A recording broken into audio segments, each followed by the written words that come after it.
तो स्वागत है आपका अर्पित मैथ मनिया में। आज डे 19 अपने यूपीएसआई 350 प्लस टारगेट सीरीज का हम जो हिंदी में कंप्लीट करेंगे। हिंदी में हम लोग क्रिया की थ्योरी कर चुके थे, अब हम लोग क्रिया के एमसीक्यू करेंगे।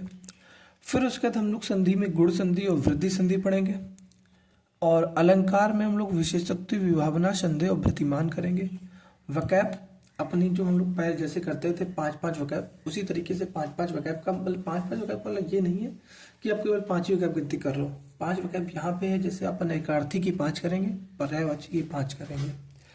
बाकी तत्सम, तद्भव, तद ये तुम्हारे तत्सम तद्भव हो गए, विलोम हो गए, और समश्रुति भिन्नार्थक शब्द, मुहावरे, अनेक शब्दों के लिए एक शब्द। तो इसमें आपको 5 मिनट तक करते रहना, तो 5 मिनट में आप देखेंगे आप बहुत ज़्यादा कंप्लीट कर देंगे। ठीक है, इस तरीके से करना है। और हिंदी साहित्य एवं पुरस्कार में हम लोग स्मरण और यात्रा वृत्तांत करेंगे, जो कि 499 से 500 पेज पे दी गई है। ठीक है, फिर उसके बाद हम लोग करेंगे अन्य महत्वपूर्ण पंक्तियां करेंगे, जो कि पेज नंबर 510 पर है। इतना हो जाएगा। अब हम लोग बात करते हैं जीएस की। जीएस में हम लोग करेंगे मध्यकालीन इतिहास को कंप्लीट करेंगे, जितना कल आधा हो चुका था उसके बाद आधा और कंप्लीट करेंगे।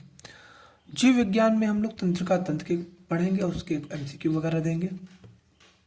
मूल विधि को हम लोग भारतीय नागरिक सुरक्षा संहिता, जो कि घटना चक्र में दी गई है, पेज नंबर हम लोग इसको 20 से लेकर 23 तक करेंगे।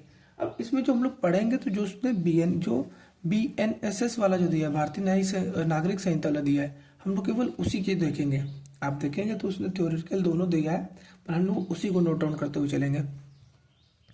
फिर रीजनिंग में हम लोग कथन निष्कर्ष, कथन पूर्वधारणा, कथन और पूर्वानुमान, और जितने भी मतलब इस तरह के कथन वाले रहते हैं, ये क्वेश्चन हम लोग करेंगे। आप यूट्यूब पे डालेंगे, बहुत सारे टीचर हैं उन्होंने करा रखे हैं, आप किसी का भी एक टीचर का देख लीजिए, तो जो दिक्कतें हैं वो कंप्लीट, मतलब जो कुछ अगर क्वेश्चन गलत भी होते होंगे तो वो सही हो जाएंगे।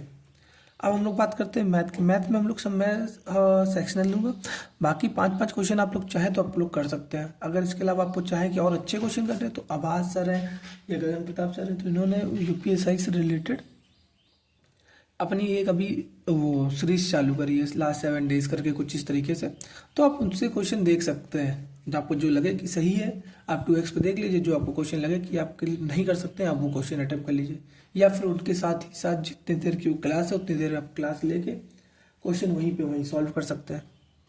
ठीक है, मॉक को आज भी हम लोग स्किप करेंगे। अब मॉक की जगह हम लोगों ने डाला है रिवीजन। अब हम लोग ने जितनी भी चीज़ें पढ़ चुके हैं हम लोग स्टार्टिंग से, उनको रिवाइज करेंगे। तो आपका पहला काम रहेगा, आपको पॉलिटी रिवाइज करना है। आप पॉलिटी में जितने भी चैप्टर हैं, आप उसको 3 पार्ट में बांट कर लीजिए। तो आज आपको एक पार्ट उसका कंप्लीट करना है फिर से, क्योंकि पॉलिटी ही इम्पॉर्टेंट रोल निभाएगी सिलेक्शन वगैरह में। जो रहेगा पॉलिटी के अच्छे खासे क्वेश्चन आ रहे हैं, पॉलिटी होगा, BNSS होगा, अभी करंट अफेयर भी हम लोग को करना है, तो वो भी करेंगे। पर मेन ये है कि हम लोग हिंदी, मैथ, रीजनिंग, इन 3 सेक्शन में हम लोगों का स्कोर मैक्सिमाइज होना चाहिए। मैक्सिमाइज मतलब 270 प्लस, तो मतलब एटलीस्ट 270 प्लस तो होना ही चाहिए। तीनों सेक्शन में 90 नंबर के ऊपर होने चाहिए, मतलब तब कहीं जाके हम लोग 350 प्लस के आसपास, अगर हम लोग यहाँ पे 280 के आसपास अगर स्कोर कर लेते हैं, तो हम लोगों के चांसेस बढ़ जाएंगे कि हम लोग 350 तक स्कोर कर सकते हैं। अच्छा स्कोर माना जाएगा वो। ठीक है, मिलते हैं कल के टारगेट में। जय हिंद दोस्तों, स्वागत, ध्यान रखिए अपना।